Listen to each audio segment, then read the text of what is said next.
Okay, let's dive in. Today we're focusing on Philippians chapter 4. This one feels really grounded. It's packed with, well, practical advice for just getting through the day to day. It really is. And it interestingly starts by grounding us in community, mentioning Euodia and Syntyche specifically, and other workers' names in the book of life.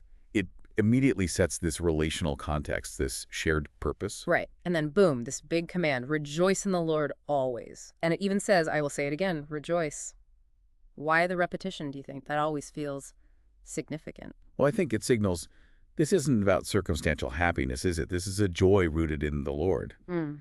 So it's meant to be separate from what's happening around you. Repeating it probably underscores just how vital and maybe how difficult this command is. It takes real intention. So it's an internal state that then influences the external. Precisely. The text links it directly.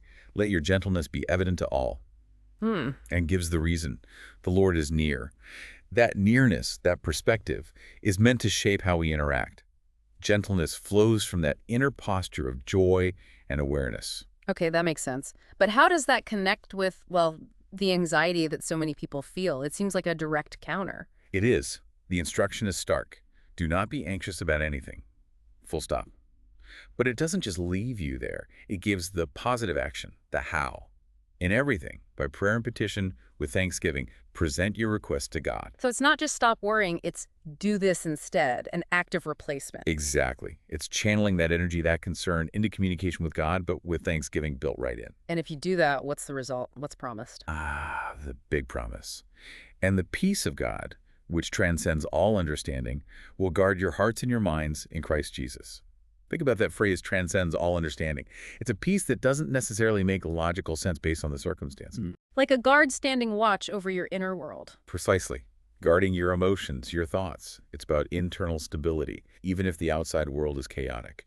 That's quite something. Okay, so inner state sorted, then the focus shifts outwards, or rather inwards to what we focus on, that list. Yeah, that list in verse 8 is like a mental filter, isn't it? Yeah. Whatever is true, whatever is noble, right, pure, lovely, admirable, if anything is excellent or praiseworthy, think about such things. It's a call for intentionality in our thought life. Especially now, with so much information, so many things vying for attention, it's active curation. Absolutely. It's not passive. You have to choose what occupies your mind. And it connects thought directly to action, doesn't it? It does. Whatever you have learned or received or heard from me or seen in me, put it into practice. It's modeling and doing. See it, learn it, do it, integrate the thinking and the living. That's the idea. And the promise attached to that practice. What is... And the God of peace will be with you. Not just the peace of God guarding you, but the God of peace accompanying you. It links his presence to this active practice. Okay. Then the chapter takes a very practical turn towards contentment. Yes, Paul expresses joy about their renewed concern, their support. But the key lesson is about learning contentment. He says he's learned to be content whatever the circumstances. That's huge. Need, plenty, hunger, being well-fed. He calls it the secret of being content. Suggests it wasn't automatic, it was learned. Definitely learned. It's not our default setting, is it? To be content regardless. So what's the secret? How is that possible, especially facing hardship? He sums it up in that incredibly famous line, I can do everything through him who gives me strength.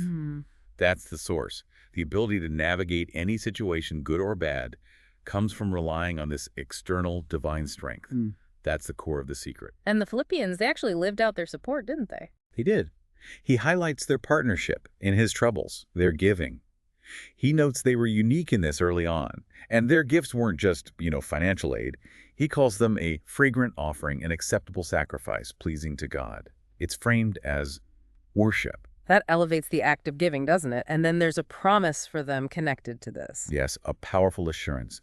And my God will meet all your needs according to his glorious riches in Christ Jesus. Their generosity is met with God's provision. Wow. Okay, so it wraps up with greetings, even mentioning people from Caesar's household. Right. It shows the reach, doesn't it? This message, this way of life, was infiltrating even the highest, most unexpected places in the Roman Empire. Then a final blessing of grace. So, reflecting on all this practical guidance in Philippians 4, here's something to chew on. Given that this inner peace, this contentment, is presented as something learned and guarded internally, how much of your energy are you spending trying to change the external circumstances versus cultivating that internal focus, that reliance on God for strength and peace. Just something to think about.